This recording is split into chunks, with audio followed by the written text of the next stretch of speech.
ಈಗ ಇಂದಿನ ಪತ್ರಿಕೆಗಳ ಇಣುಕು ನೋಟ. ಪ್ರತಿ ಮನೆಯಲ್ಲೂ ರಾಷ್ಟ್ರಧ್ವಜ ಹಾರಿಸಿ, ಇನ್ಸ್ಟಾದಲ್ಲಿ ಪ್ರಧಾನಿ ನರೇಂದ್ರ ಮೋದಿ ಕರೆ.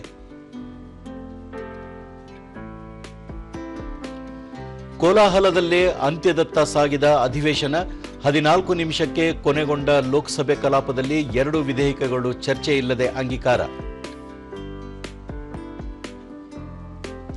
ಕಾವೇರಿ ರಾಜ್ಯಕ್ಕೆ ಮತ್ತೆ ಜಲ ಸಂಕಷ್ಟ, ತಮಿಳುನಾಡಿಗೆ ನಿತ್ಯ 1 ಟಿಎಂಸಿ ಅಡಿ ನೀರು ಬಿಡಲು ಕಾವೇರಿ ಪ್ರಾಧಿಕಾರ ನಿರ್ದೇಶನ.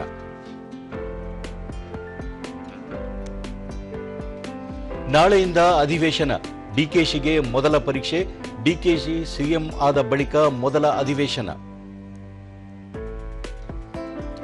ಸರೋವರ ಬಳಿ ಬರ ಜಾಗೃತಿ ಸ್ವಾತಂತ್ರ್ಯೋತ್ಸವ, ರಾಜ್ಯದಲ್ಲಿವೆ 5,967 ಅಮೃತ ಸರೋವರಗಳು, ತಿರಂಗ ಯಾತ್ರೆ ಜತೆಗೆ ಜಲಜಾಗೃತಿ. ಇವು ಇಂದಿನ ಪತ್ರಿಕೆಗಳ ಪ್ರಮುಖ ಸುದ್ದಿ. ಉಳಿದಂತೆ ಆರೋಗ್ಯ ಕೇಂದ್ರಗಳ ಸುಧಾರಣೆಗೆ ಕ್ರಮ, ಗ್ರಾಮೀಣ ಭಾಗದಲ್ಲೂ ಉತ್ತಮ ಆರೋಗ್ಯ ಸೇವೆ, ಸಚಿವ ಯುಟಿ ಖಾದರ್.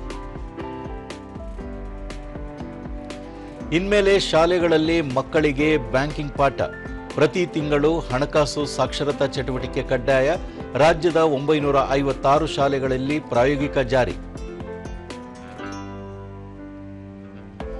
ನಮ್ಮ ಮೆಟ್ರೋ ಸಾರ್ವಕಾಲಿಕ ದಾಖಲೆ, ಒಂದೇ ದಿನ 11.19 ಲಕ್ಷ ಬೋರ್ಡಿಂಗ್, ಹಳದಿ ಮಾರ್ಗದಲ್ಲಿ ಹೆಚ್ಚು ಪ್ರಯಾಣಿಕರು.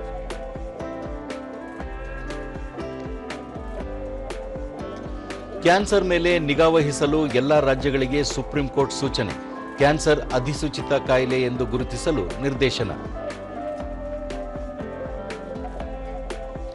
ರಾಜ್ಯ ಬ್ಯಾಡ್ಮಿಂಟನ್ ಚಾಂಪಿಯನ್ಶಿಪ್ ಅರ್ಹತಾ ಸುತ್ತಿನ ಪಂದ್ಯ, ಸುಬುಧ್ ಸೇರಿ 18 ಆಟಗಾರರ ಮುನ್ನಡೆ.